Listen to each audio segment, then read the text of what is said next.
Shalom, bangkit dan bercahayalah. Hari ini kita membaca 5 ayat dari 1 Korintus pasal yang ke-9 ayat 19 sampai 23. Jika Anda membaca perikop ini dan saya membaca perikop ini, maka saya mempunyai sebuah judul bagi perikop ini, yaitu mengasihi tanpa upah. Itu versi saya. Mengapa dikatakan demikian? Saya akan mulai membaca ayat 22b sampai 23. Dikatakan firman Tuhan, bagi semua orang, kata Paulus, aku telah menjadi segala-galanya, supaya aku sedapat mungkin memenangkan beberapa orang dari antara mereka. Segala sesuatu ini aku lakukan karena Injil, supaya aku mendapat bagian di dalamnya.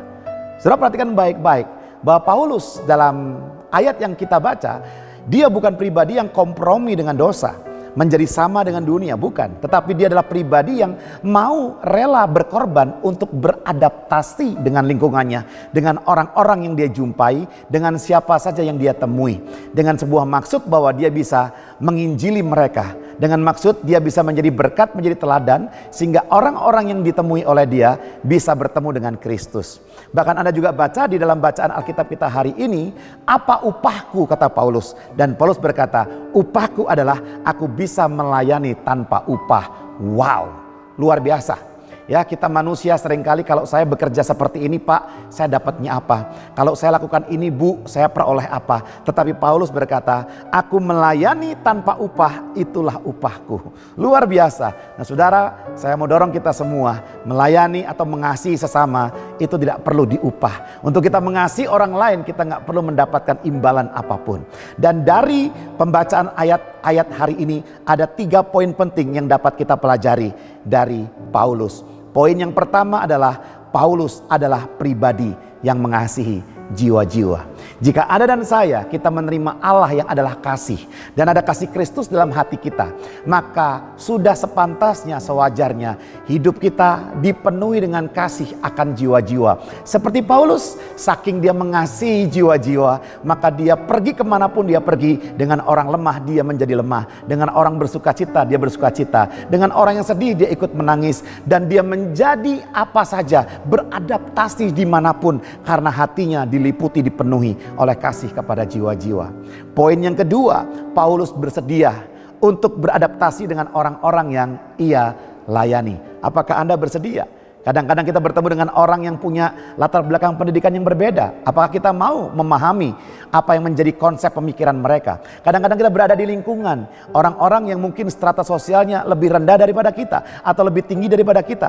Kita nggak bisa berkata bahwa itu bukan gue, itu bukan gue banget. Orang berkata begitu. Ada banyak alasan untuk kita tidak mengasihi mereka, tidak melayani mereka. Tetapi dari teladan Paulus, kita perlu bisa beradaptasi, membawa diri kita, sehingga mereka yang bertemu dengan kita merasa bahwa kita bagian dari kehidupan mereka. Dan poin yang ketiga terakhir, Paulus memiliki tujuan untuk menyampaikan Injil kepada sebanyak mungkin orang. Apakah Anda juga mempunyai kasih yang dalam kepada Kristus, kasih yang dalam kepada sesama, sehingga Anda ingin menyampaikan kabar keselamatan bagi mereka yang belum diselamatkan?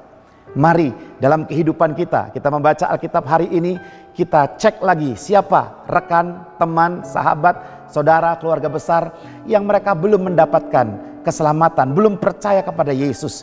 Kita bisa mulai bersaksi. Mungkin ada di antara Anda yang berkata, Pak, saya takut, Pak. Saudara dengar baik-baik, kasih melenyapkan semua ketakutan. Kalau Anda kasihnya besar kepada mereka, maka Anda akan diberikan keberanian. Segala sesuatunya kita lakukan untuk Tuhan, bukan untuk manusia. Maka Tuhan berikan kepada kita kekuatan. Mari Bapak Ibu Saudara sekalian, saya mendorong untuk kita mengasihi orang-orang sekeliling kita dengan cara apa? Menyampaikan kabar baik, kabar keselamatan daripada Tuhan. Kita berdoa. Terima kasih Bapak yang baik, pakailah kami menjadi alat-Mu, sehingga kami bisa membawa banyak jiwa-jiwa, orang-orang yang belum percaya kepada Tuhan, datang kepada Tuhan, menerima keselamatan daripada Tuhan. Di dalam nama Yesus kami berdoa. Haleluya. Amin. Tuhan Yesus memberkati.